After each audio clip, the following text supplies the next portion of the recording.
Couldn't have waited much longer, Brian. Would you give that to Anne, please? To my wife. The most demanding, the most stubborn, and the most magnificent woman in the world. Oh, I have to drink plain water. What a sacrifice I'm making for this experiment.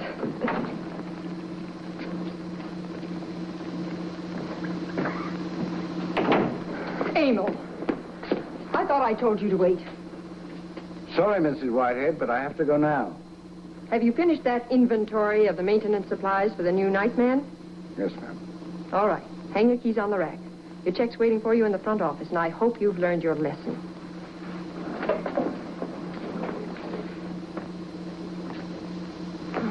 Help you get these days, really, that man. Dear, we're forgetting to drink to what this celebration is really all about. The first injection of our new miracle tranquilizer, MR-23. Let's hope it works. It's MR-23. Well, it's nearly 5 o'clock. What are we waiting for? We're all ready, Mrs. Whitehead. You sure you're all right, dear? Sure. Fine. Lab reports everything normal. Blood, metabolism, sugar. We'll continue to check at 1-hour intervals. Sit down. Ready, Anne? Ready. Well, here goes everybody.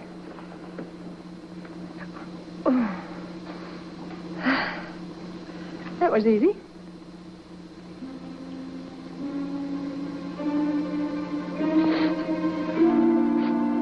What's the matter, dear? Mrs. Whitehead.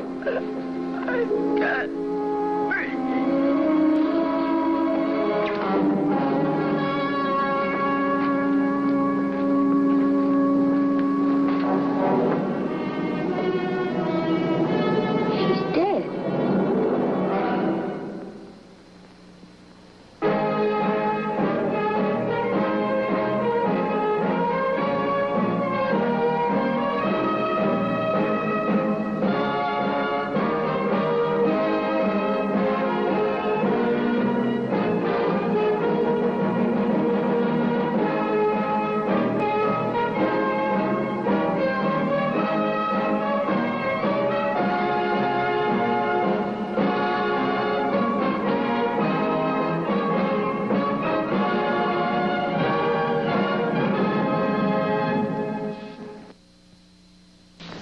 I was trying to unravel an involved receivership tangle when the Chancellor of Midwestern University, an old friend, phoned and asked me as a personal favor to talk to a lady he was sending over. Little did I realize that Mrs. Clark, the lady in question, would involve me in one of the most bizarre murder cases I had ever encountered. Well, I know you read about it in the papers, Mr. Maris. Yesterday afternoon, the police arrested my son, Brian. They accused him of killing this woman, Nina Whitehead. But, Mr. Maris, I know my son better than they do. He wouldn't kill anyone. I'm sorry, I just glanced through the papers. Who's Nina Whitehead, and what's she got to do with your son?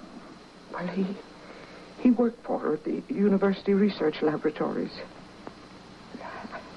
I don't understand scientific talk, but Brian told me that they were looking for the chemical basis of mental illness. What did your son do at the lab? He's what they call a zoologist. They study animals, Mr. Maris. What made them arrest him? I don't know, Mr. Maris. They wouldn't tell me not a word. I know what you must be going through, Mrs. Clark. You can't be knowing, Mr. Maris. I worked on my knees, scrubbing to see him through high school. We didn't live fancy, let me tell you. The slum would have looked good to the likes of us. But Brian stayed out of trouble. And then when he got to college, I took sick. He worked nights to take care of the both of us. Does that sound like a murder, Mr. Maris? I'll talk to the police, Mrs. Clark. Well, Lieutenant, how are you? Just fine. How are you? You know, I figured you were about due. Things have been entirely too smooth around here. What's up? I understand you're holding a Brian Clark. Yes, I'm going to keep right on holding him. He's guilty. Sit down. You know, he tried to make it look like a heart attack. But we found curare poison in that hypodermic Mrs. Whitehead used. Curare poison? Isn't that the stuff the pygmies use to make poison darts? Mm-hmm. In the movies it is, but the labs use it in small quantities to control test animals. And you traced the poison to Brian? To a bottle in his lab. We checked his records, and some of it that was missing hadn't been used on the animal. But couldn't there have been a clerical error?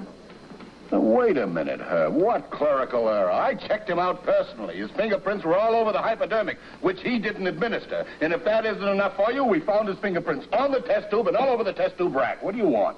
I'm only looking for the facts, Lieutenant. Well, you've got the facts. Motive. He hated her. She was a stickler for details, and everything that Brian did displeased her. Why didn't he just quit? He couldn't, Herb. It was part of his graduate work. She could ruin his chances of getting any advanced degree out of that university. And from what I hear, she was going to do just that. If you don't mind, I'd like to talk to Brian. Okay, Herb. I'll see if he's in. And that's the way it goes, Mr. Maris. I kept my nose clean all my life. Now, here I am thrown into prison and labeled a murderer. They found a lot of evidence against you, Brian. Then somebody planned it that way because I didn't kill Nina Whitehead. Did anyone else around the lab use curare poison? Not that I know of. Could they get at yours? Yeah. We worked together. The labs were all open. What about hypodermics? Anybody could help himself. You're always borrowing something around a lab. Can you think of anyone who disliked Nina Whitehead enough to kill her? Sure. That's reasons you're looking for. A lot of people fall into that category. Why? Professor Whitehead was the high-powered thinker, but she ran things around the lab. She really drove people.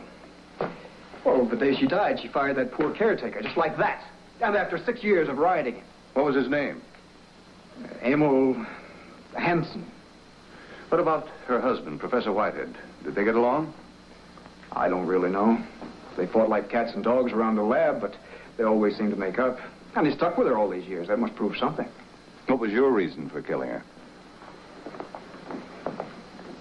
I didn't kill her, Mr. Maris. I didn't ask you that. I asked you about your reason. Okay. I won't hide the fact that she made my life miserable for me. We quarreled all the time, but our quarrel was out in the open where everybody could see it. And I wouldn't lift a finger against her. Okay, Brian. I'll go take a look at that lab of yours. Now, these are Asian roots and herbs. They're reported to produce strange trances and visions. We're trying to analyze the plants to try and find out what causes the odd mental effects. I'm probably boring you, Mr. Maris. No, I'm very interested in your project. But I have 10 minutes before my appointment with Dr. Whitehead. I'd like to ask you some questions, if you have a moment. Well, yes, of course. As a matter of fact, I'd like a breath of fresh air. Shall we go outside? Good. I remember that you gave a guest lecture one time when I was an undergraduate. And you were so fascinating that I was absolutely smitten. Thank you very much, Miss Collins. Oh, call me Anne. Everyone does. All right, Ann. How long have you been working here as a lab technician? Ever since I received my Bachelor of Science degree, about 3 years ago. What's your part in this project? Well, I work on all phases of it. Of course, in the last month, I've been concentrating on research on lysergic acid derivatives. Lysergic acid, I'm afraid I almost flunked chemistry. Well, lysergic acid induces a common mental state known as schizophrenia for a short period of time. Believe me, it's quite an experience. It's a weird one. I know, because I tried it. You completely lose contact with reality. You know, there are plenty of times when I would like nothing better. Well, we're always looking for volunteers. I'll remember that. Tell me, you must have known Nina Whitehead pretty well. What sort of person was she? Nina had a brilliant mind, Mr. Maris. Of course, a lot of people found her difficult to get along with. I always liked her. And Brian Clark, what sort of person is he? Brian? I like him. He had his difficulties with Nina, too, just as everyone else did. The police think he's the murderer, don't they? Yes. Do you? I don't know what to think. I feel sorry for him. I almost forgot about the time. The doctor's waiting on us. I'm afraid I'm not here on a very pleasant task. Well, then, Mr. Maris, why don't we get it over with? Doctor, can you think of anyone besides Brian who might have had a reason to kill your wife? No. Then I'm prejudiced. I was in love with her. I understand you quarreled a great deal. Yeah. Yes, as a matter of fact, we had a good, healthy hatred for one another. But that was around the lab, and at times. Some people couldn't understand that. But they only saw us for a few hours of the day. I didn't kill her. If that's what you're suggesting, Mr. Maris. The only thing I'm suggesting is there might be people other than Brian with sufficient motive to kill your wife. I don't want the boy to die if he's innocent. No, of course not. What do you want to know, Mr. Maris?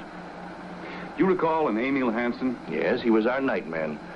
Nina fired him. Happened just before she died. Would Emil know anything about curare poison? Well, he worked here for a long time. He probably knew what it was for. Did you mention Emil to the police? No. Never occurred to me. Hansen was arrested in 1946 on a petty theft charge, released because of insufficient evidence. Then that makes him worth investigating. Oh, not really. Servants and caretakers are always being accused of petty thefts. Sometimes they're guilty and sometimes they're not. That doesn't make them killers, and Emil has no record of violence and no evidence linking him to Mrs. Whitehead's death. All right, Lieutenant. Thanks for checking Emil out for me. I think he's worth talking to.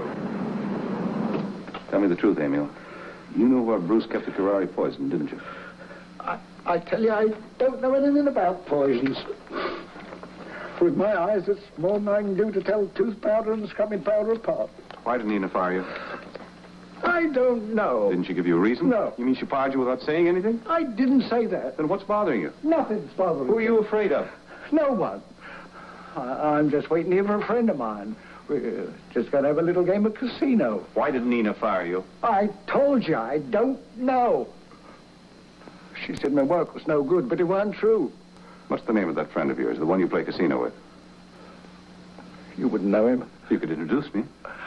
Mister, why are you scaring an old man like this? You're hiding something, Emil. I told you, I don't know nothing. All right. Here's my card. Call me if you ever want to talk to me. I don't want it.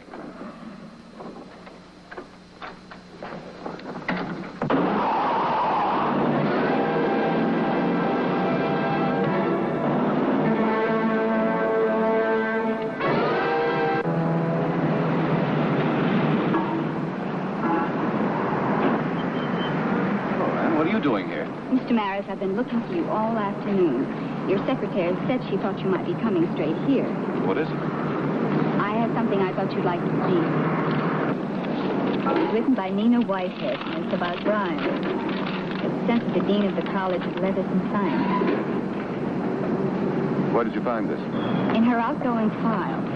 Dr. Whitehead and I were going over her things, and we found it under some papers. What do you think this will do to Brian? Just what it says. If anyone as important as Nina says that Brian is not PhD material, that means he's through at the university. Of course, Brian never saw this letter. I don't see how he could have. If she followed the school rules, she would have told him about it before she wrote it. Do you think she did? How should I know? All I know is that Nina was a stickler for rules. You'd better give this to Lieutenant Weston at police headquarters. Mr. Maris, this means that it's just about over for Brian, doesn't it? I'm afraid it looks that way.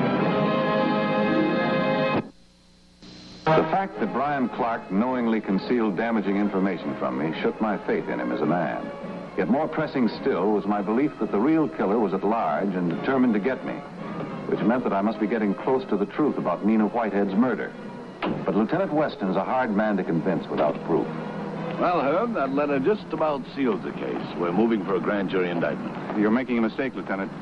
You haven't proven that he knew about that letter. No, but I think I can prove that he knew it was coming. You haven't convinced me, I'm sorry. What do I have to do to convince you? Get myself killed? Herb, you're trying to tie a reckless driver up to a murder case, a driver in a car that you can't even identify. Yes, I am. Now, forget about that. What about Emil? Well, what about him? He's not telling anything. Besides, you scared him half to death. All right, Lieutenant. I have to go see Brian. I haven't got first base with you anyway. Oh, and you won't without concrete evidence. Oh, incidentally, they're going to do a lot of testing on that new drug of theirs at the university lab, and I promised to keep our investigators out of their hair. I'll have to work by myself then. Yes? Put him on. Yes, Emil. What is it? I can't hear you. No, you're loud enough. Just speak slowly. I'm going to be killed. I know it. You've got to help me. Police? I can't go to the police. They tried to frame me once. All right, calm down. Now, where are you now? 4th Enlargement. All right, just stay there. But I can't. Don't you get me? Can't you tell me what this is all about? I'll tell you one thing, Mr. Maris. I never made that monkey die. The rhesus monkey. He died real mysterious-like. Yeah, that's why I got fired. They said I didn't feed it. But I never missed. Never.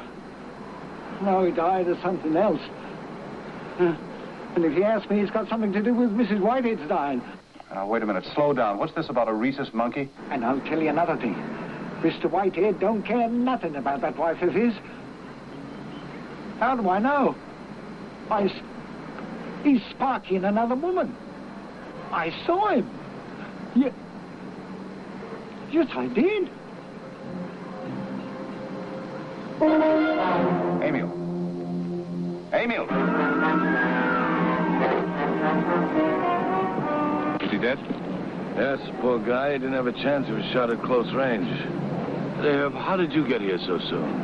I had advance notice. Emil wanted me to meet him here. Did he say why? No, but I had some hints. Something about a dead monkey and infidelity in the Whitehead family. Infidelity? According to Emil, Dr. Whitehead was sparking another woman. I'll let you know when I get some facts. Oh, wait a minute, Herb. Where are you going now? To get a confession from Dr. Whitehead. Well, just a minute. I don't like to interfere in your plans, but would you mind if I came along? I thought you agreed not to interfere with the doctor's experiments. Well, you see, circumstances have changed, and, well, I'm going to have to break my promise. No, you won't. I've been invited to participate as a volunteer in the experiments. Counselor? All I want is 5 minutes alone with Dr. Whitehead. Doctor? Mr. Maris, I told the I'm lieutenant... here as a volunteer, Doctor. Oh? I see. Well, your personality test shows quite a favorable profile. Thank you. Our procedure is to take a normal person, induce schizophrenia with lysergic acid, and then give him our MR23, see if it snaps him out of it. Very interesting. That rhesus monkey didn't die of malnutrition, did it? What are you getting at? You know very well what I'm getting at. I do not. The experimental animals are not in my department. I have other concerns. Yes, and I know her name. Have the gossip's been telling you about Anne? Is that it? You and she planned that killing to get rid of your wife. I wouldn't have touched a hair on Nina's head for all of the empty-headed doll faces in the solar system. I know about young girls becoming infatuated with professors. I've been around the university too long to let myself get involved with any such nonsense. How about Anne? How serious were her feelings? She wanted me to leave my wife. And you never told anyone? Of course not. Whatever for? Where is Anne now? She's on duty in room 3, where you get your lysergic acid shot. Mr. Maris, I worship Nina. Drink this, please. What is it? Just a very mild sedative to prepare your body for the lysergic acid. Through that door, please.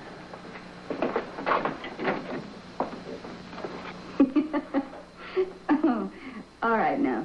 Do you know what to expect? I have a vague idea. Well, at first, you'll feel as if you're floating off. Put down that hypodermic, Anna. I know the truth. You experimented with the curare poison on that monkey before you took Brian's hypodermic and killed Nina and killed Emil because he knew about it. You are a very clever man, Mr. Maris. All right.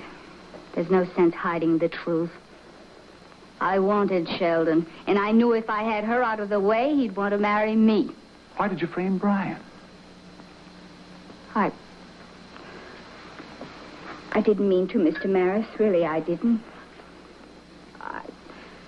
I didn't want them to find the curare poison. But I had to protect myself in case they did.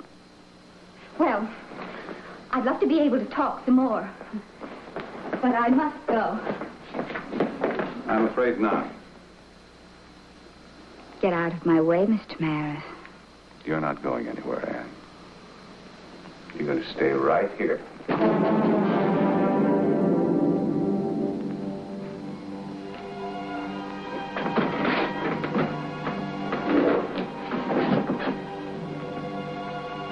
You're the one who's going to stay right here.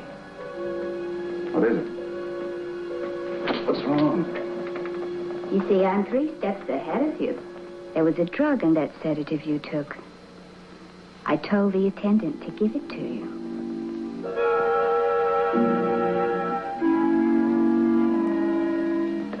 How long do I have to live? Oh, I didn't poison you, Mr. Maris.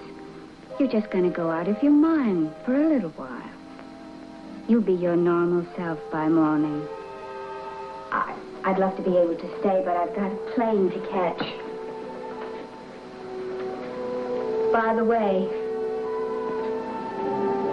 if you remember, please give Dr. Whitehead my love.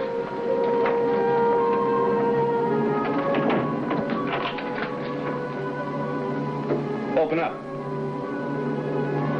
Open up! Can't you hear me? Open!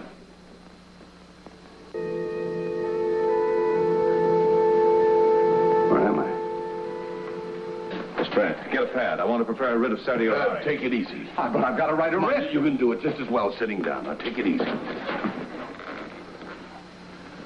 Doctor, what did he take anyway? He was slated for lysergic acid. Should he be reacting like this? We've never had a subject set off an explosion before.